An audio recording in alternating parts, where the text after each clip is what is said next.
क्या ब्रेन की पावर को बढ़ाया जा सकता है?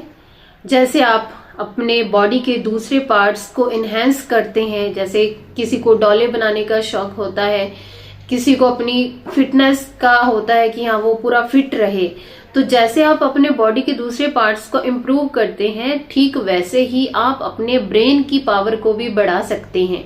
Hello everyone, my name is doctor Sukhpreet Kaur. I hope you all are doing good. आज हम बात करेंगे कि ब्रेन की पावर को कैसे बढ़ाएं, कैसे अपनी मेमोरी को अच्छा बनाएं, क्योंकि आजकल चीजों को भूलना यंग एज में भी देखा गया है। लोग अपनी चाबियां रख करके भूल जाते हैं, क्या इंपॉर्टेंट वर्क था, कई बार तो वो भी भूल जाते हैं कि उन्हें क्या करना था। तो ब्रेन की पावर को कैसे बढ़ाएं, इसी पर बात करते हैं। देखिए, हमारा जो ब्रेन होता है वो दो पार्ट्स में डिवाइड होता है, लेफ्ट हेमिस्फीयर और राइट हेमिस्फीयर। अगर आप अपनी मेमोरी को इंक्रीज करना चाहते हैं तो दोनों का इक्वल यूज होना बहुत ही जरूरी है, क्योंकि जो हमारा लेफ्ट हेमिस्फीयर है उसमें जो पावर होती है वो एनालिटिकल होती है, नंबर्स, वर्ड्स, ऐसी चीजें उसमें आती हैं। और जो हमारा राइट हेमिस्फीयर है वो क्रिएटिव होता है, बहुत अच्छे से विजुलाइज करता है, इमेजिनेशन पावर बहुत ही अच्छी होती है। तो हमें दोनों पार्ट्स का यूज करना है। जैसे कोई लेफ्ट हैंड से लिखता है तो उसको लेफ्ट हैंड से लिखने की ही आदत है, और कोई राइट हैंड से लिखता है तो उसको राइट हैंड से लिखने की आदत है। यानी ज्यादातर लोग उसी हाथ का यूज करेंगे जिसका वो आज तक करते आए हैं। ऐसा जब वो करते हैं तो वो, अगर उनका माइंड वहां पर प्रेजेंट नहीं भी है, यानी उनका पूरा फोकस उस चीज पे नहीं है, तब भी वो चीज कर लेंगे।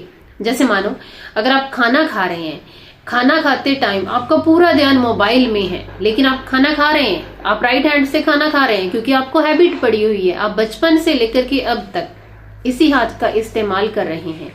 लेकिन अगर आपको बोला जाए कि आप लेफ्ट हैंड का यूज करें राइट के बजाय, तो आप अपना ध्यान किसी और चीज पर अगर लगा करके रखोगे तो लेफ्ट हैंड से खाना नहीं खा पाओगे, आपको बहुत ही डिफिकल्टीज फील होंगी। यानी नॉर्मल हम जिस हाथ का यूज करते हैं उसकी बजाय अगर हम दूसरे हाथ का यूज करें तो हमें वहां पर अटेंशन पे करना पड़ेगा, हमें फोकस करना पड़ेगा, तभी हम उस काम को अच्छे से कर सकेंगे। और जब हम फोकस करते हैं, प्रेजेंट में रहते हैं, तो हमारे माइंड को एक चैलेंज फील होता है, और जब माइंड को चैलेंज फील होता है तो वहां के जो न्यूरॉन्स हैं स्टिमुलेट होते हैं, और जब स्टिमुलेट होते हैं जिससे हमारी मेमोरी अच्छी होती है, क्योंकि हमारे ब्रेन को कुछ चैलेंज फेस करने पड़ रहे हैं। और जब वो चैलेंज फेस करता है तो जैसे हमारी बॉडी की एक्सरसाइज होती है वैसे ही ब्रेन की भी एक्सरसाइज होती है।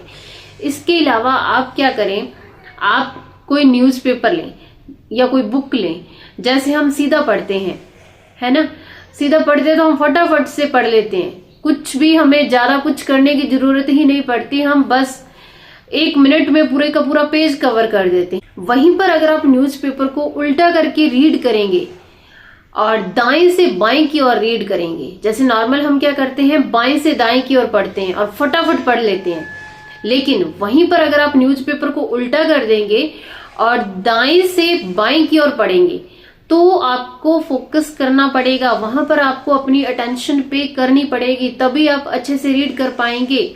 ऐसे आप उसे रीड नहीं कर सकते। और कुछ जो हाफ वर्ड्स होते हैं उनके लिए तो आपको बाकायदा वहां पर थोड़ा टाइम भी देना पड़ेगा। जैसे एक दिन में बॉडी नहीं बनती, बॉडी को बनाने के लिए भी हमें अच्छी और बैलेंस्ड डाइट लेनी पड़ती है, जिम में जाना पड़ता है, एक्सरसाइज करनी पड़ती है, पसीना बहाना पड़ता है, तभी जाकर के हम वो बॉडी बना पाते हैं। ठीक ऐसे ही ब्रेन की पावर को एक दिन में तो इनहेंस नहीं किया जा सकता, लेकिन अगर आप रेगुलर ब्रेन की ये एक्सरसाइज करते हैं और अच्छी और बैलेंस्ड डाइट लेते हैं तो डेफिनेटली आपके ब्रेन की पावर इंक्रीज हो जाएगी।